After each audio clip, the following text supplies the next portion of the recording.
This is Fam Electric Ghost, and we're live on the air with Moonbae and Moonbae. Moonbae. Sorry, Moonbae.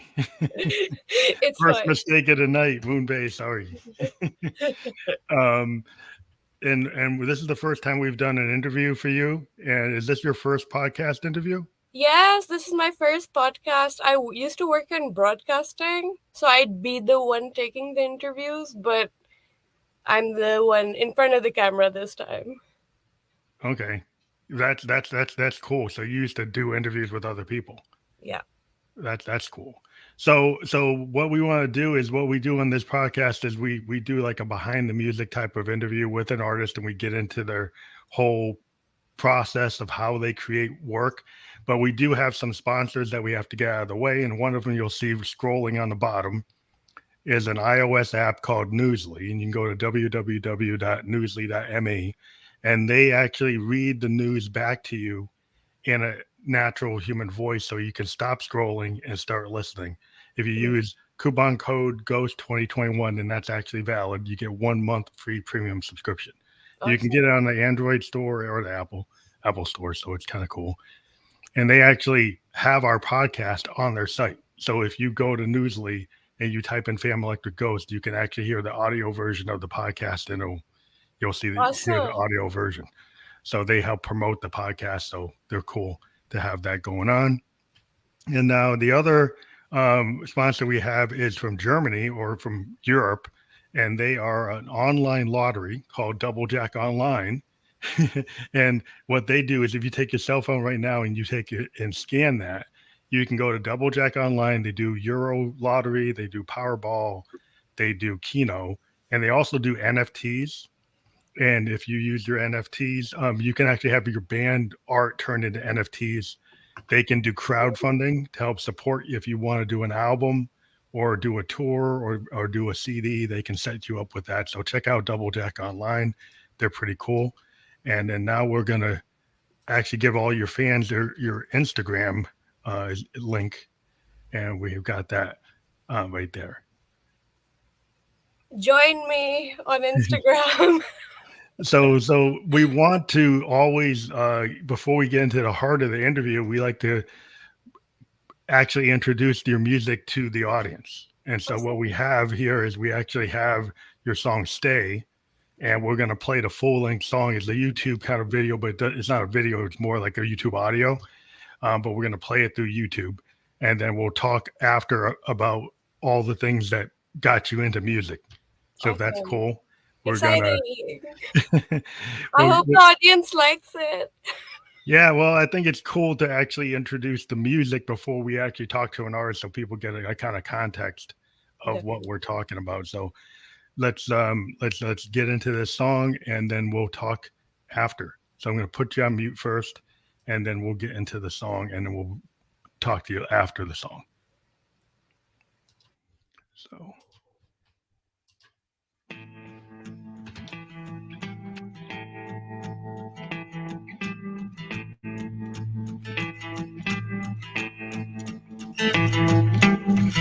When your heart is on the floor and your world is on its knees, I'm begging of you, please, just stay with me. When you're feeling all alone and you want some release, I'm begging of you, please, just stay with me.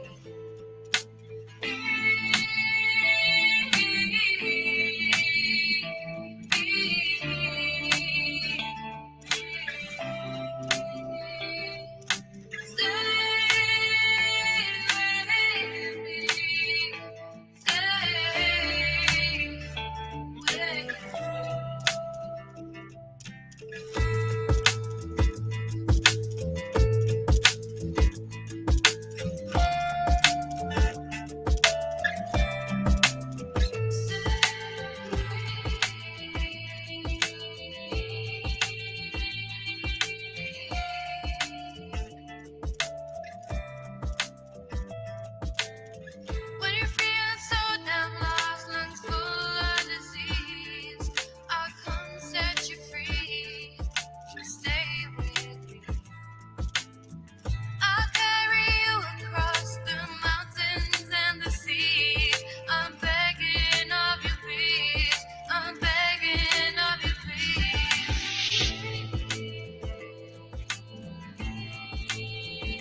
across the mountains and the seas. I'm begging of you, please, just stay with me.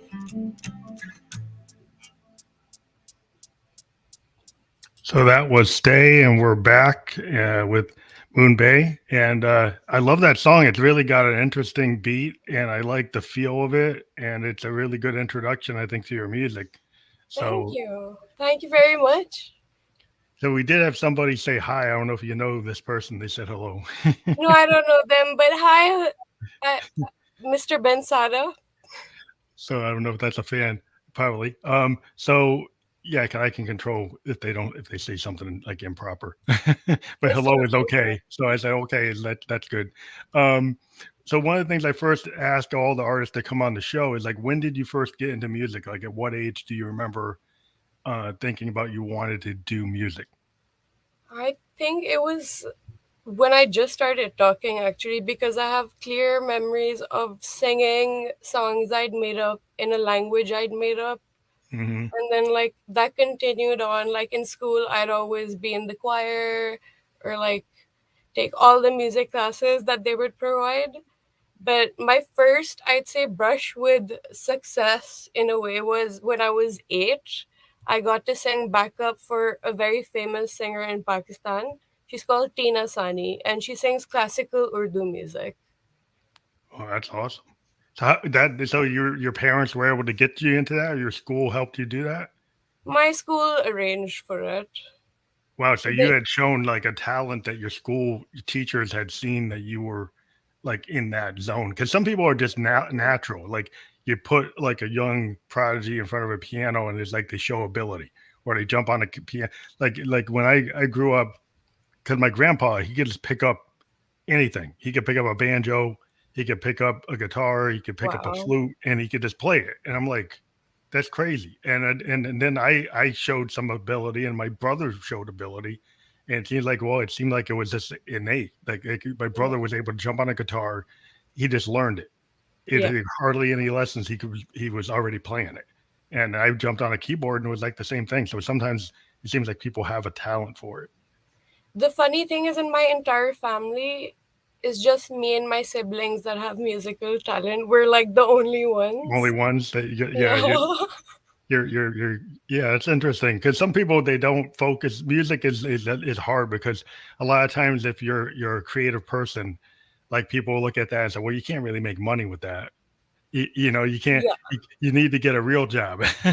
Especially like in Asian culture, I find that there's a pressure to have like an office sort of career. Yeah, yeah, we got the same thing. I mean, people look at musicians and we're like, well, that's nice, but what's your day job? You know, and Yeah. it's like, yeah, because they never can believe that you could actually, make it just doing that. And I'm like, so I try to encourage my daughter. She's an artist. She's a graphic artist. And I was like, Beautiful. yeah, you don't have to do a day job. You're like, that is your job. Literally. Literally, it's a 24/7 process. And for me, some projects I'll spend ages writing. Hmm. With some, I'll come up with the melody, like all the composition and the words within 10 minutes. Yeah, I And think that's an interesting thing. We like to get into like that kind of question. We talk about like how you write, but like, so you've been working on music since you were like 8. But yeah. like, and you realized you had a talent for it because you got selected to play with this famous person. But when did you actually start writing your own material? Was it like at Ooh, 8 years old or later? the first song I ever wrote was when I was 14. Any Hmm. school I've been to, I was like in the band or like we formed a band. I've Hmm. been a serial band member. This is my first time going solo, actually. Oh, okay. So that was the first song I wrote when I was 14. And that too in 10 minutes. I remember clearly. It was one of those moments. So when you started in bands, were you like the main creative writer, or were you doing covers I was of a like cover artist for many years, many but years we ago? would do put our own spin on our Mhm. renditions of popular songs. I think that's how a lot of people start. Like they're interested in order to play and you're new, you tend to have to play other people's music Yes. Unless you get like, I was kind of, I grew up in the 70s. So one thing that happened was like the Clash and the punk scene showed up, like the Sex Pistols and a bunch of bands from like New York showed up, and it was that the whole thing about that was that suddenly you could write your own stuff, right? With this kind of punk aesthetic, if you come out there like the Ramones, they would come out of New York and they're like, I can do that. I don't have to be like Led Zeppelin. I don't have to be the Beatles. I could Yeah. actually be not perfect pitch. I don't have to sing like Marvin Gaye or sing like Diana Ross. I could actually come out and have it. Kind of made things like the what happened with grunge in Kurt Cobain is Yeah. that it brought back the fact that you could come at it without being a perfect pitch singer. That you could come out because you have honesty, He's about actually one of my biggest inspirations in music.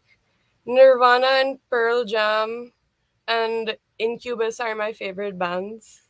I really loved that time period because there was a time period like if you think about like MTV and you had like I like new wave, I like the Duran Yeah. Durans of the world, but it was kind of like, well, are you really going to be able to be like Duran Duran?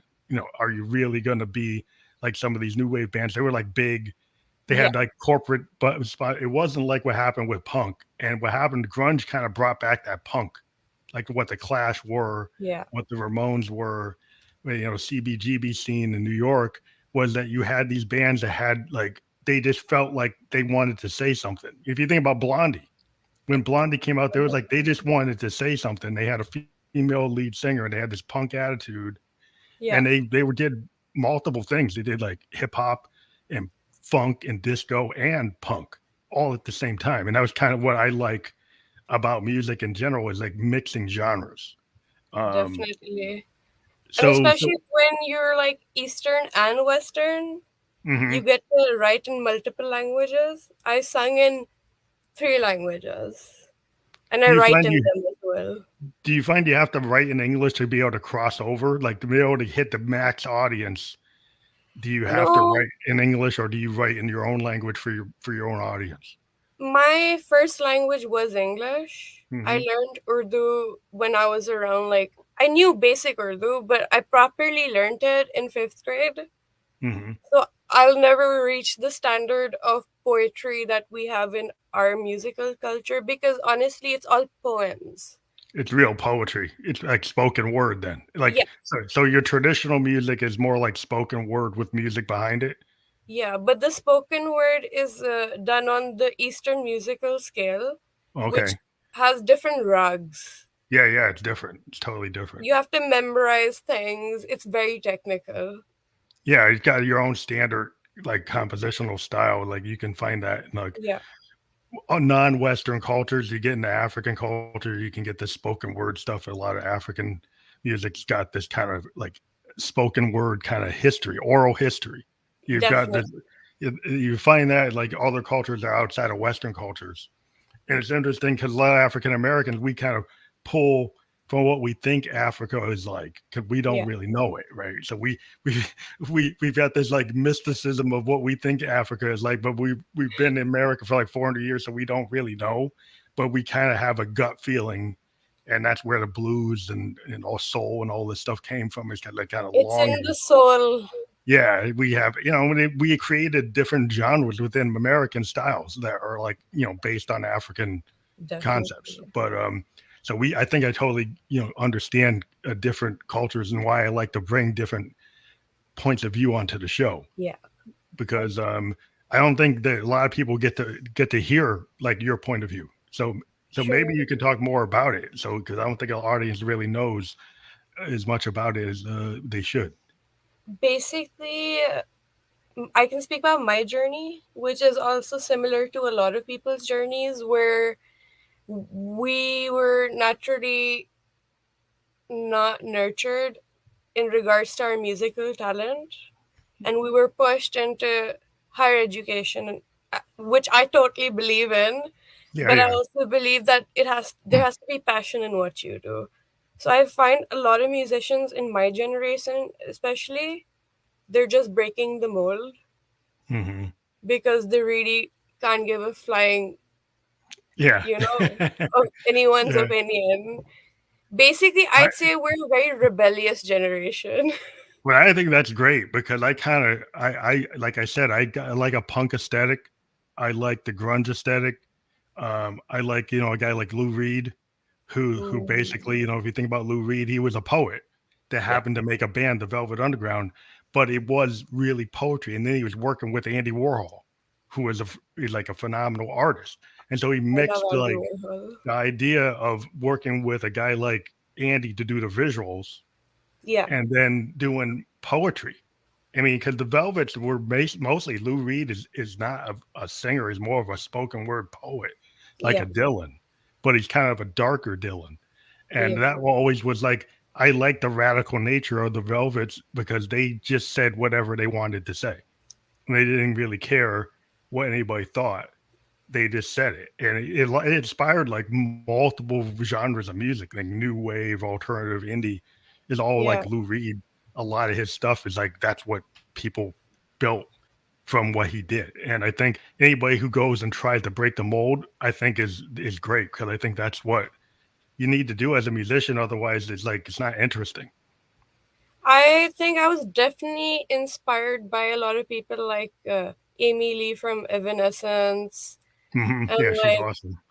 she's amazing, and like Haley from Paramore, like as vocalists, Yeah, because those are good references.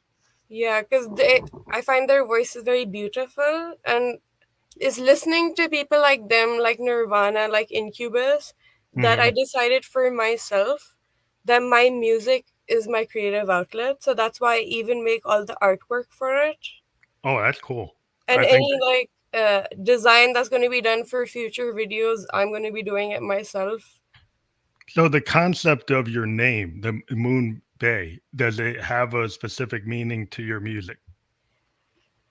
It ties into my real name. My real name means moonlight, so it's Okay, so that's what it is. it's a play on that. Well, that's cool. Because I always try to I remember to ask a band or an artist like why they have the name they use, because Definitely. usually it tells the story. And a lot of people today, like when you talk to singer songwriters or independent creators like yourself, you're involved in the whole project. Like the whole Yeah. thing is Moonbay. You do the art, you do the writing, you probably do a lot of production.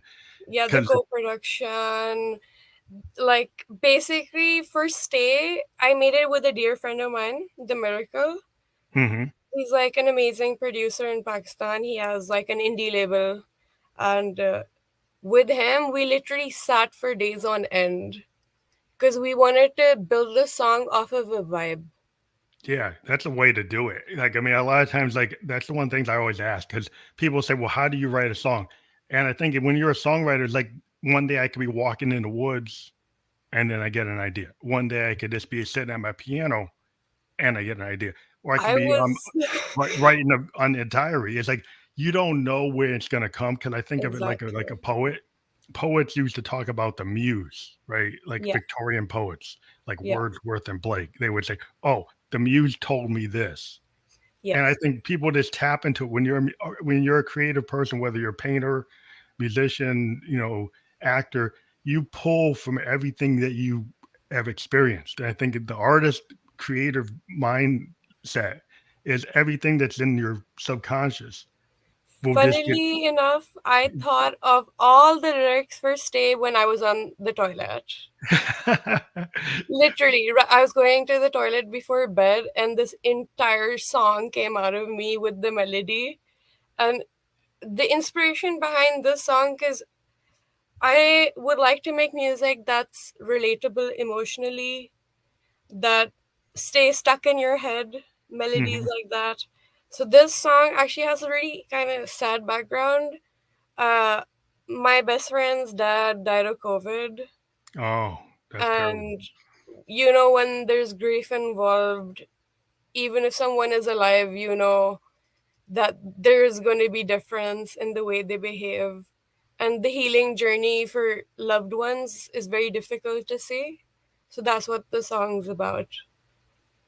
I think it's interesting because songs sometimes that people like, that you could struggle with the song layering it Yeah, and really kind of overproducing it. And then what I find is sometimes the song, like you said, it came to you in the bathroom. I've had songs that just come to me like the whole thing. It Yeah. is like I just turned on my recording equipment and then I just captured it and I'm like, and it's done in like an hour.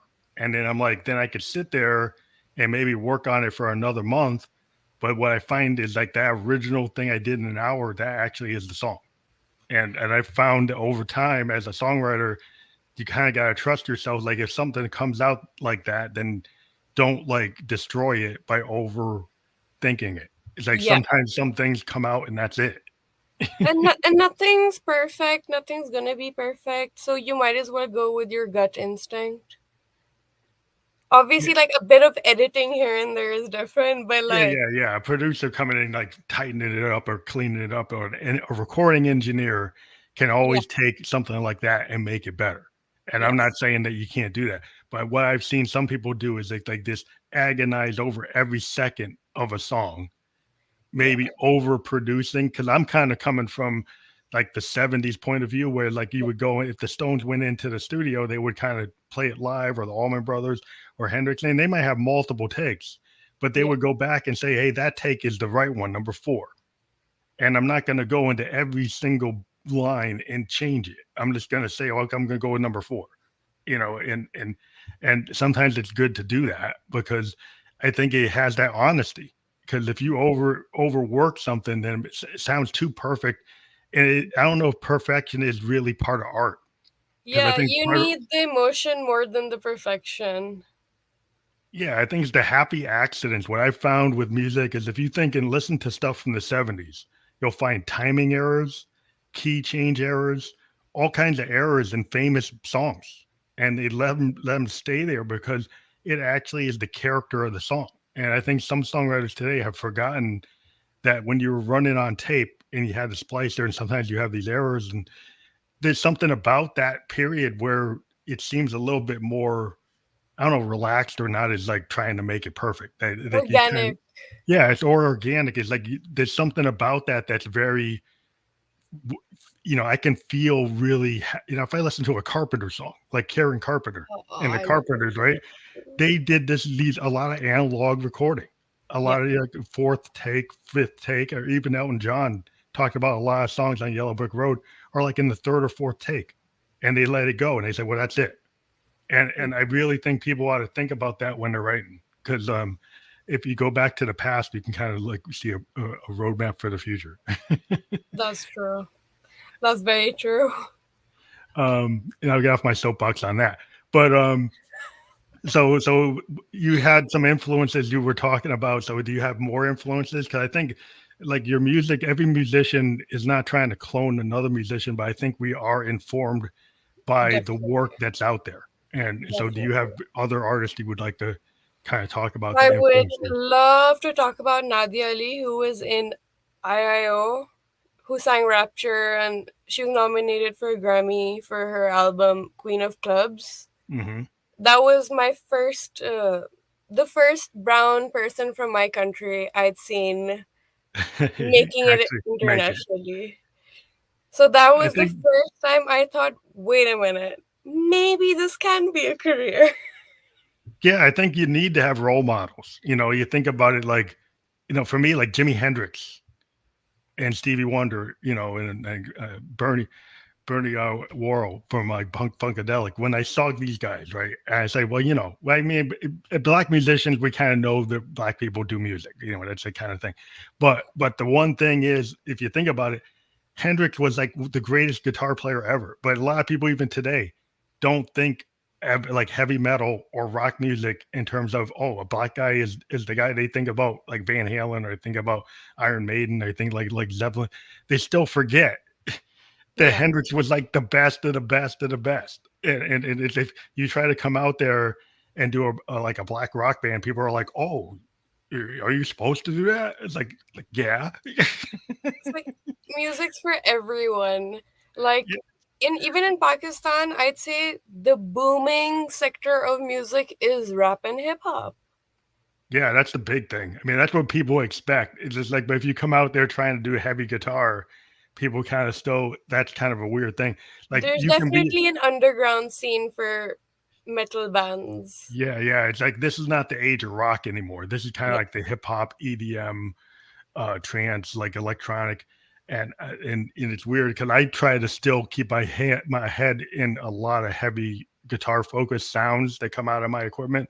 yeah, Even though I'm a synthesist, I'm kind of trying to do a lot of guitar based stuff because I like Hendrix, and so I tend to try to push that in my music, even though I'm using keyboards yeah. to do it, and it's not typical. And people were like, "Oh, I thought you were EDM, but you sound like punk or you sound like rock." And I'm like, "Well, I didn't say I was EDM." Yeah, you are what you are. you Like know? in that regard, I'd say I definitely have a lot of influences. Like for emotion and music, I've always been inspired by Nina Simone and Oh Aretha yeah, she's Franklin. awesome. And like for technical stuff, definitely Eastern artists. Hmm. So like Yeah. for everything there is definitely inspiration. And honestly, like it doesn't even have to be someone famous. I'm someone who thoroughly enjoys walking up to buskers and listening to them sing because I Hmm. used to busk myself for a few years. So I like to hear out the people who have something to say but no one hears them. Yeah, that's why I talk to like emerging artists. I like to talk to people in the underground, on Instagram, SoundCloud, all these different, venues. Like you find people on Discord, whatever. I like because I was a radio guy, like in like college radio, and I like to push like indie bands, like college radio bands. Like back in the day, when the '70s, like bands like REM, before they blew up on Warner Brothers, nobody knew who they were. They're coming out of Athens, Georgia, and you really, if you think about Michael Stipe's early REM, you couldn't even understand what he was saying. It was kind of like he wasn't enunciating, but it was so different, and it was really melodic, and I never heard anything like it. And I thought, and a lot of radio DJ guys at the college radio were like, this stuff is cool. Yeah. And you just like, I like it just because I like it. And it's like, well, it doesn't sound like it's top 10 material. I said, it doesn't really matter because it sounds cool. It you know? definitely has an emotional impact. I remember being a teen and listening to Losing My Religion and like writing poetry. Yeah, like he broke through there because then he suddenly started to make people understand what he was saying. But the Yeah, first years of REM, like 4 or 5 records worth of records, it wasn't like that. It was like very mystical. He was like doing this very mystical stuff. You didn't really. It was poetic, but it was kind of like I don't really know what he's saying, but I like it. And yeah, and but then he started to actually tighten up his lyrics. And then when he tightened his lyrics, you got like losing my religion. You're like, wow, he's a really yeah, good lyricist. Now I can actually hear what he's saying. yeah. but Either way, I like both eras, yeah, and I yeah, I really think do enjoy watching other artists go from one era to another. Like Adele, for example, we've seen all her albums and the progression of storytelling. oh yeah, like where she is now is like unbelievable. It's like she is just like she's like that high tier. You're talking about like Yeah, the classic kind of singer. You think about Diana Ross, Diana Warwick. You know that level. You get back to the day when you have like great vocalists. They're hitting like the 5 octave range, or they got yeah, the full vocal capability. Kind of like Motown. You go back to Motown, and everybody there is like killer singers. Everybody is like a singer, yeah, and then they're songwriters, and and they're like, wow, it's like not only can you guys sing, but you guys write, and it's like that to me is always the combination. That's always been the thing that really drives me. Is like I understand when people sing other people's songs, yeah. but I Totally. do love like your song, like they hear where it came from. That's the one thing about singer songwriters. It's like listening to like a sound painting or like a sound novel. That's why I like Definitely. to talk to people who write, because then you get a picture into their worldview.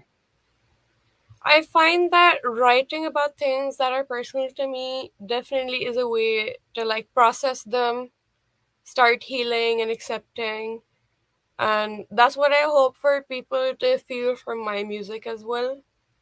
I'm going to try really hard for it. But I definitely see where you're coming from. I find that music is very cathartic. When I talk to Definitely. songwriters, I've talked to about 140 songwriters, and most of them say they would write whether or not people listen because they use music like therapy. They use it to get through their life. And if Yes. no one ever listened to it, they did it because they needed to do it, because they needed to express themselves in that way, because it helps them get through their life. And then what happens is people have empathy. I think songwriters have empathy for what people feel and know how to put it into words and put it into music. And then other Yeah. people find it and say, wow, I understand that or I feel that.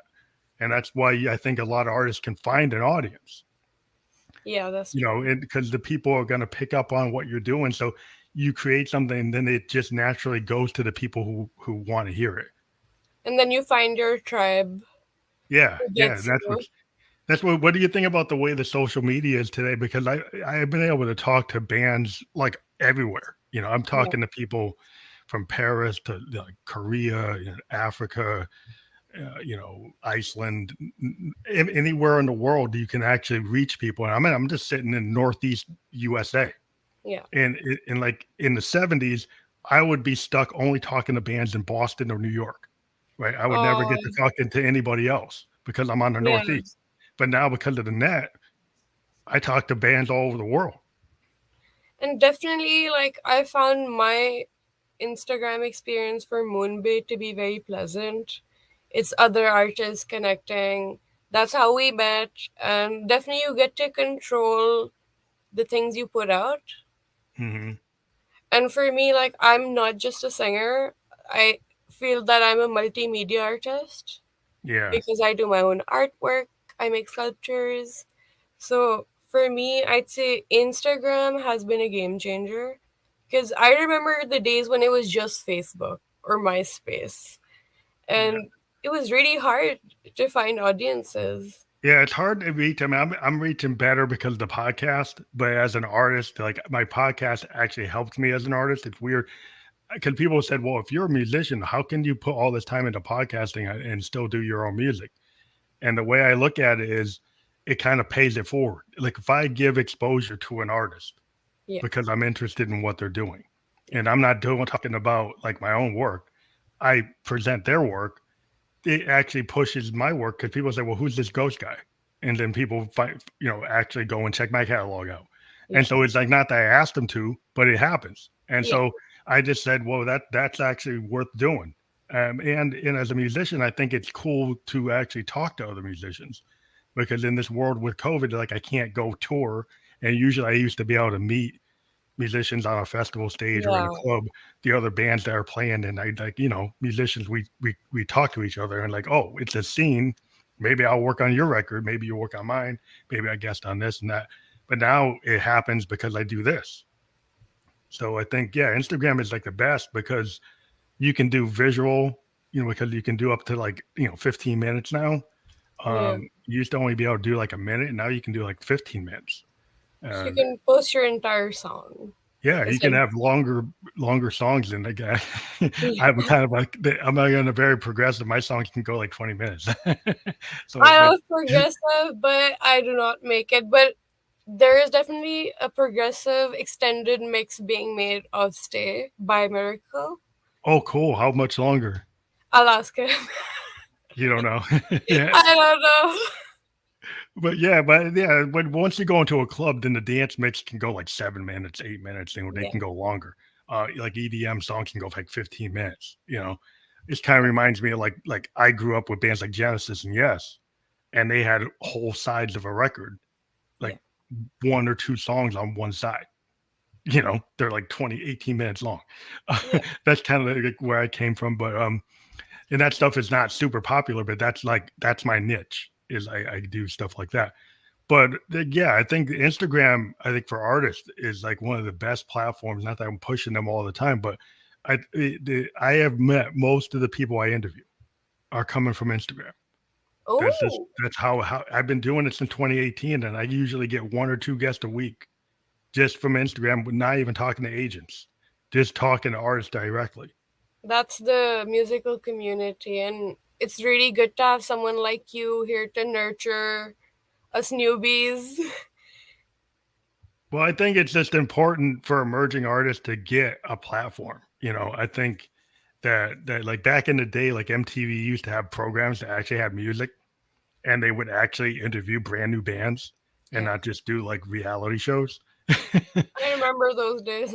And I felt like, and I like this thing on VH1. They had this thing called Behind the Music, and I like, and if you ever Yeah. seen those, they would talk to a band for like an hour I about, love the I love that. Yeah. and that's what I try to do here. Is like I'm trying to like rip them off, but like the idea is like I'm gonna take artists that aren't as big as the artists that are on that, right? But I Yeah. think they should get the same attention.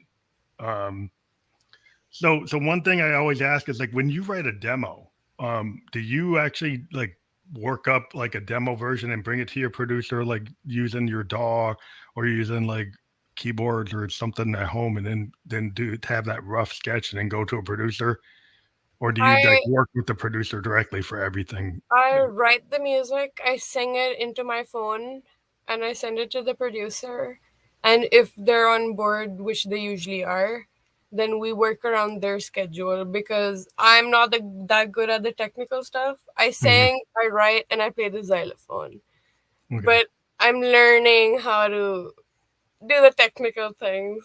Oh, so have you do you do anything like on GarageBand, or you do stuff on like a DAW, like a digital audio workstation, or you just like do a rough mix?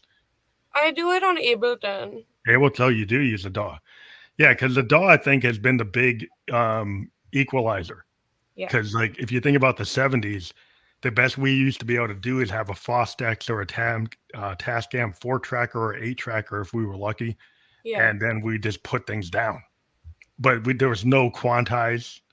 You had to play it. Like if you wanted to be right, you had to play it right. There was no way to quantize on a 4 track or eight Yeah. track recorder. You had to actually get that beat like Motown and get it right, or Yeah. it's not right. It's definitely a bit easier now with the systems you can actually just use at home. Like even right now, I'm in my closet. I just have soundboarding and Yeah, it yeah, seems to work well enough. I yeah, find that it's very important for me to have good sound quality. yeah. It's real important. I mean, but the thing is interesting is like the world has gotten to the point where like you used to go to a studio and you have like a $30,000 microphone and like a $300,000 sound console. Like if you think about like what like even like the Foo Fighters or Nirvana used this like really awesome like soundboard that that was out there, and it was like it's Sound City. There's a documentary about it, but there was these analog soundboards that were like Fleetwood Mac did Rumors on this like Neve board, Wow. NEVE. This guy from like London built this analog sound board that Wow. like Tom Petty used it, Fleetwood Mac used it, Nirvana used it, and it just had this natural sound to it that bands would go to this really tiny studio in Los Angeles, and it wasn't pretty. It was in a warehouse district. It didn't look nice, but it had this amazing piece of equipment Yeah. that when they used it, it made the song sound like phenomenal. It just had like processing on the vocals and the guitars through this board, just had this kind of analog feel, kind of like a Moog or Yeah. a Hammond organ sounds that these some of these old boards that were used for recording have like amazing character. And people now you can buy machines at home that can simulate some of it, but still at the end of the day, some of these old machines you can't simulate. You kind of Yeah. got to use them.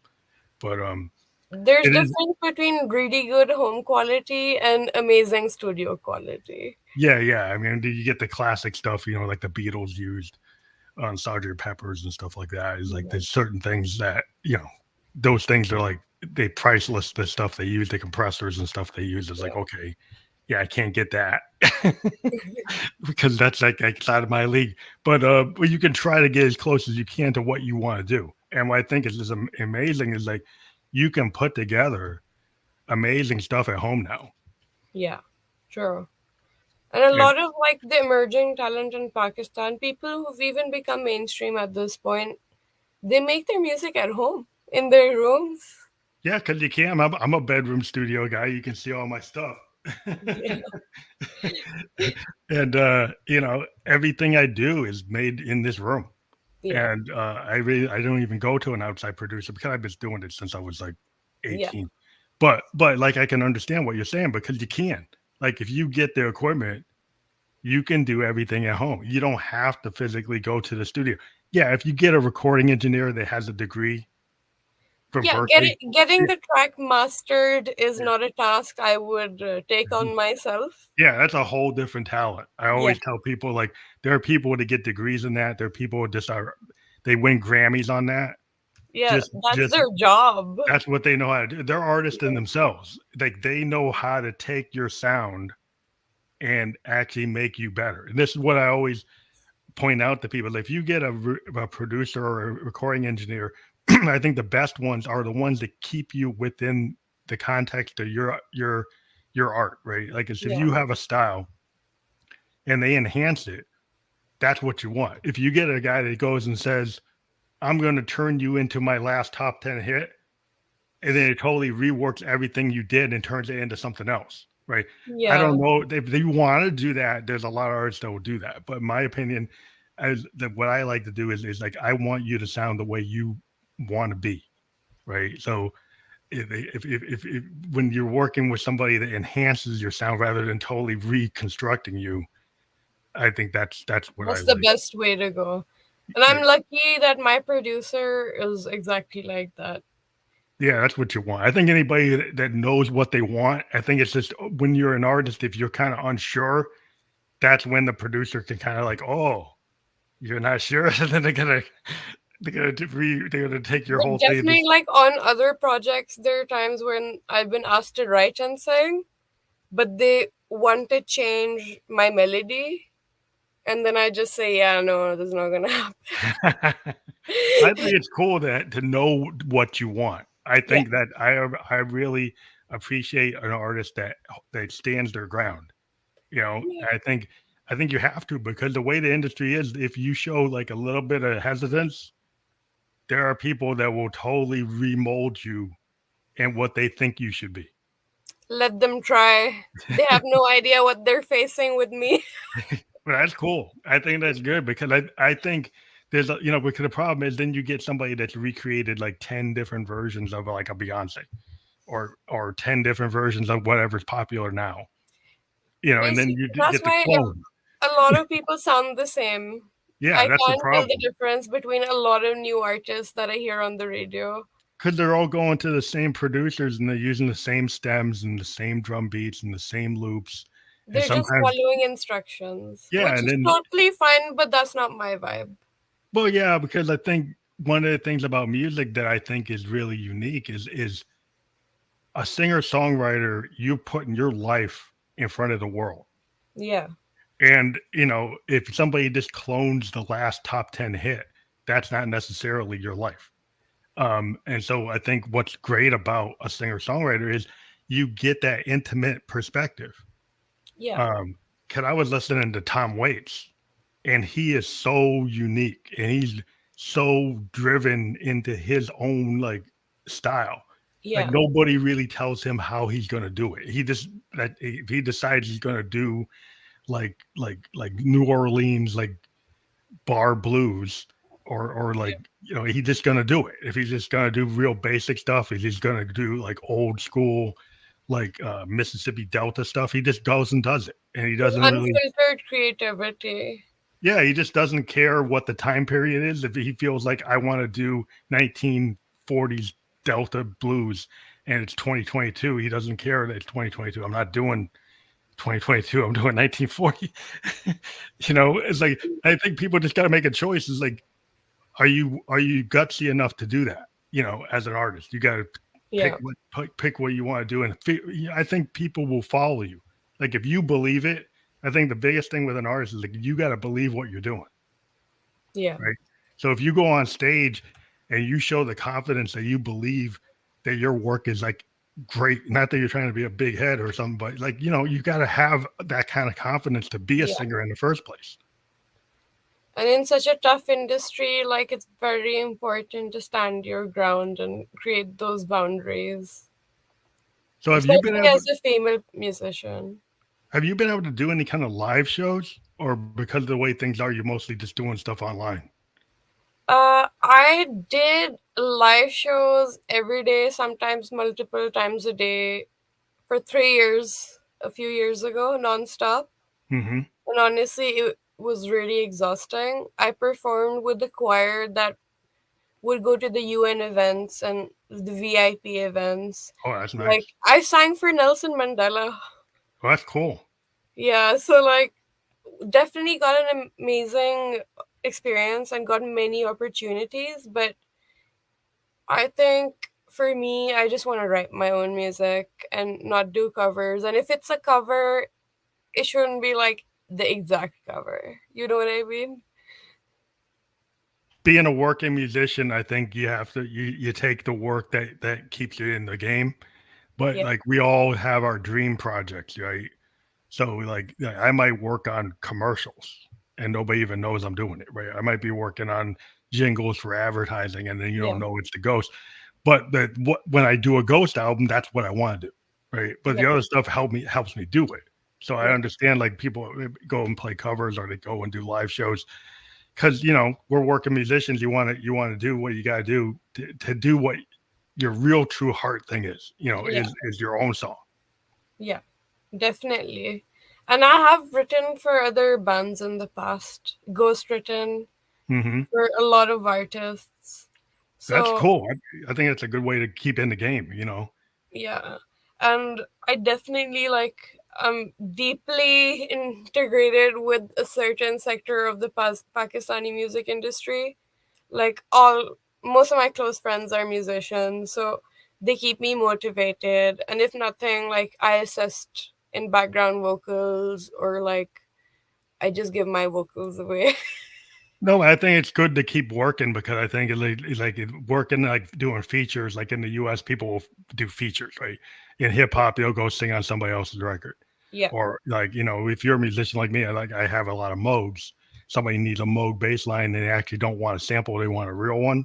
yeah, I can actually play it, so I can actually do whatever somebody wants, and so you can end up doing a lot of work, but then sometimes you get to a point where like if I keep on doing all this work, I can't do my own.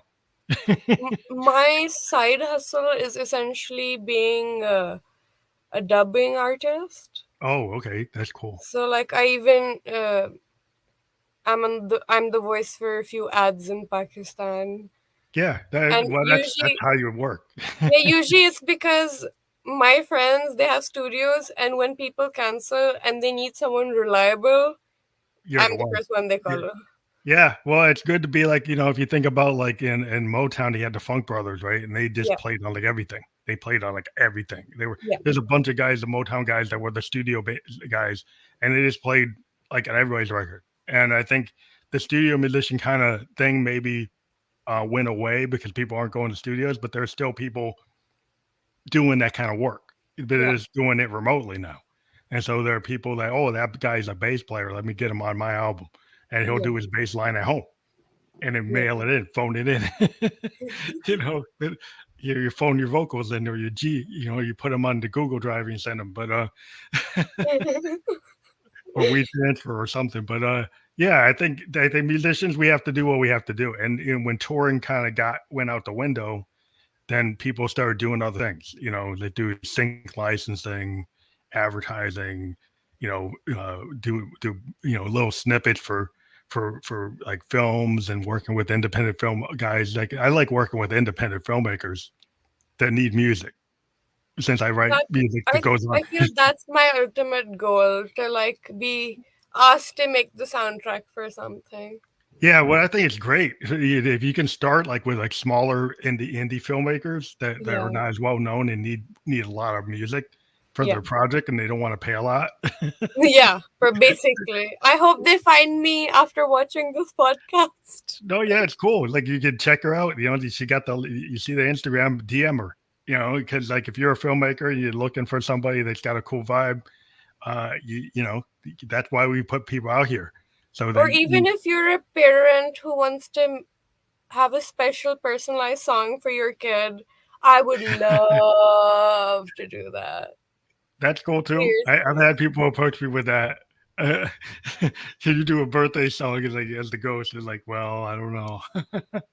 I just love like silly funny songs as well because I while I was in Pakistan, I worked as a musical comedian as well. Oh, you did like stand up, Improv. improv. That's pretty cool. That's Yeah, nice. so we'd get someone out of the audience, we'd ask them, what did you do all day from the moment you woke up? And Hmm. we just, it was me and a friend who's a rapper. I would Hmm. sing and he would rap, like on the spot, like we're used to making up music. So I Yeah, definitely like have dipped my toes in all the different forms of music. yeah. I think it's good to be well versed in multiple things. Like I talked about before, like multiple genre. Part of like what I call expansive sound is that people try to pin me down and say, "Oh, you're a DJ." It's like, no, I'm a keyboardist, so I'm not a DJ, but I play electronic music. And then I said, well, you know what? I'm going to call it expansive sound. So what's that mean? It means one day I could do punk, one day I could do soul, Yeah. one day I could do country, I could do whatever because it's expansive. It means everything. And so that's why people try to pin me down. And I said, well, I'm not going to tell you what genre it is. It's like it's everything. Basically, that's like a question I face a lot and don't have an answer for. I'm always like, I do everything. So Tell them it's expansive. I'm just trying to get the genre out there. I put it on all my stuff. I tag yeah, it, and I'm people are gonna like, just "What?" say I'm expansive. Yeah, because it means everything. It just like Yeah, means because then people always want to, like if you get an agent, they're going to like, well, you must be EDM. Like, no, because then you're going to get me in these clubs and people aren't going to know what to do with me because yeah, I'm not the guy on the box jumping up and down. I'm actually playing the board. So I need to be where the guys who are like, like Yes or Genesis play, yeah, and I've been like mislabeled sometimes, and you got to be very careful because agents sometimes don't care, bookers, so they just want to get whatever, and then they put you in the wrong thing. yeah. Like if you get put into the wrong scene, you're like, you immediately know you're in the wrong scene. You can tell as you're walking in. Yeah, it's like We've it's not all gonna had that experience. it's not gonna work tonight. Yeah. Like once I was commissioned to go perform at an event, which was supposed to be like a launch for a building in Malaysia. I went there and turns out their entire parliament's there. Oh wow. I was like, I just wanted to sing some Katy Perry and leave. Yeah, you never know. It's like you gotta be cautious because like they'll try to book you into something. Because I got put into a heavy hip hop thing, and I Oh just adjusted. I was like, okay. I'll just do some kind of scat stream of consciousness yeah, thing because I like Public Enemy. I like Run DMC. So I mean, not that I'm a rapper, but I realized the scene I was in. And I said, well, doing some kind of Genesis, Pink Floyd thing's not going to work here. So I had to change on the yeah, fly and did kind of just, well, I got to do something more hip hop. And not that that was my area, but I was able to kind of get away with it. But yeah, I think you just have to know your audience. yeah. I'm still trying to figure out who my audience is. Some months I'll check and it's like a bunch of dudes. Another month I'll check and it's like a bunch of teenage girls. And I honestly don't have like a preference. So it's Yeah. just interesting for me to see what engages who. Yeah, that's very interesting that you get a shift like that because, like, yeah, I mean, I do notice sometimes like the gender does shift based on what I'm doing. Like, if I'm doing something that's more romantic, then I'll Yeah, get more female. If I get something that's more like heavy and dark, then I still can get a lot of females, but I get some more guys who will jump in. And it was just like my dynamic audience. I can see the changes on the numbers. I would look at the numbers based on what I'm doing, and I'm like, yeah, oh, you can kind of see it now. What's cool on the way things work is you can get immediate numbers. You don't got to wait yes, for your especially if record you're on company. Spotify artists. Like I saw the other day that 65% of my audience is male That's and interesting. over 30. Well, you're hitting that group. You Yeah, never know. You like it. I used to be really like have a lot of male audience because I was doing a really experimental stuff, and yeah, then I started branching out. The songs were a little bit more accessible, and then more women started coming in. And I noticed there was a whole story about Genesis, between like the Peter Gabriel Genesis and the Phil Collins Genesis. Like Yeah. Peter Gabriel was super experimental, and they Yeah. mostly had a male audience. And then when Yeah. Phil started taking the lead and started doing all these romantic songs, then suddenly this shifted over to like more female audience. Yeah. And so like it was because their content went from being like talking about outer space and Yeah. talking about like a relationship between a man and a woman, and then suddenly, well, you're not talking about outer space anymore, so now you've got people who couldn't relate to you. Yeah. With me, I find that most of the stuff I write deals with loss and grief, which I think is universally Yeah, that could be either. understandable. That can be that. I dig like Karen Carpenter songs. I love like Carole King and a lot of the female songwriters from the 70s. Yeah. And people would think that, well, only a certain audience would love that. But I think it's like, anything that's kind of, Karen Carpenter, to me, her voice is so melancholy. Even when she was happy, it was like melancholy. It just kind of triggers this kind of romantic sadness. And sometimes you're in the mood for that. And then sometimes when you're it's too depressing and you don't want to get into it. But I think it's just something that you could be a guy or a girl to get into that. It doesn't matter. But I think it's interesting when I hear her voice. I just like it just triggers memories. Definitely, like that feeling of nostalgia that gets stuck in your head. Yeah, it's just like she represents the 70s for me. Like, because I grew up as a child in the 70s. Like, my parents used to play her music. And then when I was a kid, I was like 10 years old. I was like, I'm tired of that. But now, like, it kind of brings back, the kind of moment. I can think about like 1974 and remember hearing that song as a kid. And like, now I love it. Maybe when I was a kid, I didn't love it as much. But, yeah, it's weird. It's like I think that's the cool but thing about music is it triggers memories. Definitely. And your audience like interprets your music. Have you ever had your audience like interpret your song differently than what you thought? Someone thought it was about a breakup or something, and I was like, yeah, no, it's about my friend, totally platonic. And I don't know, like people have always had very romantic interpretations of the song, which like kudos to them because music is what you make of it. It's like what your personal experience is. It's just that that's not how I wrote it. Yeah, I think that's interesting because like fans can like take over your song, and like the majority of your fans can suddenly think that something is like the opposite of what you did. Because if you think about Losing My Religion, it's a very romantic song, but it's kind of a dark song. I've never found it romantic. There are people that actually thought it was romantic. There are people that actually use it at their weddings. And then Michael Stipe was like, that's not really what it is. Wow, what are they going to play Fall Out Boy at a wedding next? I don't know, but there are some people misinterpret things. Like one of the biggest misinterpretations was like Bruce Springsteen's Born in the USA being thought of as like a pro like American song, right? Yeah. And it actually was talking about a Vietnam vet coming back to America and finding nothing and having nothing and not being able to get a job. It's not talking about like he's happy to be in the USA. He's talking about like I'm born in the USA, but I'm not having a good time. I'm actually like a victim of US behavior, right? And it's like some people took that and totally misinterpreted what he wrote and just like, oh, he's proud to be born in the USA. Like that's actually not what it's about. I think that goes for like any form of writing, like even all these, like how they romanticize so many characters from the classic books.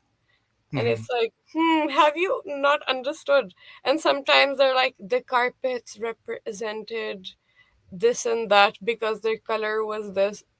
It's like, you never know if it was intentional, but it's definitely interesting to see what kind of like gifts people look for, Easter eggs in music. Yeah, people try to they try to take your song and like use it.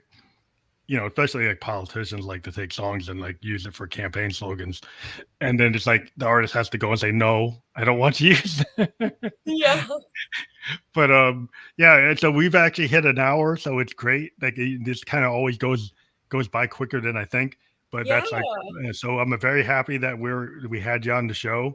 And if you have a future project that you want to push, we like to actually follow ours. We've had ours come on multiple times, usually in tune with their latest release or project. So in the future, if you've got like a brand new project or an album or an EP you want to push, let us know, and we can do like an album release episode or something. Amazing. I have a collab coming out in a month and a half. Oh wow, yeah. If you ever want to come on, we can do like shorter length shows just to push certain things. Yeah. Awesome. It was so nice talking to you, and I hope the audience had fun or could bear me. Yeah, it's always cool. You know, this will be on Spotify within an hour or two, and that's where we usually get a bigger audience. Because on Awesome. our replays that's where the audience usually kicks in a lot more. Yeah. But yeah, we'll send you that when it's ready, and we also will put up we put up a blogger page on our WordPress and our phantomelectricghost.com site. We do a blog page for our interviews where we link to like everywhere you can listen to it or watch it. Awesome. I'll We also definitely be posting all of it. will be also on audio podcast on Apple as an audio only, but we're on Twitch right now. We're on YouTube, Facebook, and we're also on Twitter. And the one thing about Twitter is they are starting to actually have full length episodes. Like, so if you go Ooh. to my Twitter, this will be available as a full length episode where normally Twitter, you don't get to see something longer than maybe 5-10 minutes. Yeah. The podcasters, we are able to get our full show to be seen on Twitter. So the Twitter link will actually show the whole thing, That's amazing. which is kind of cool. It's really cool. So thank you very much for being on the show, and we Thank look forward you. to it. Please click the link for Moonbae and check out everything she's got going on her Spotify and anywhere you find her on the net. We're gonna have links in the program, and please click those links. Remember to subscribe, favorite, playlist, like, download, purchase. If you like an artist, that's what you should do. Thank you very much. Thank you. Bye. Bye.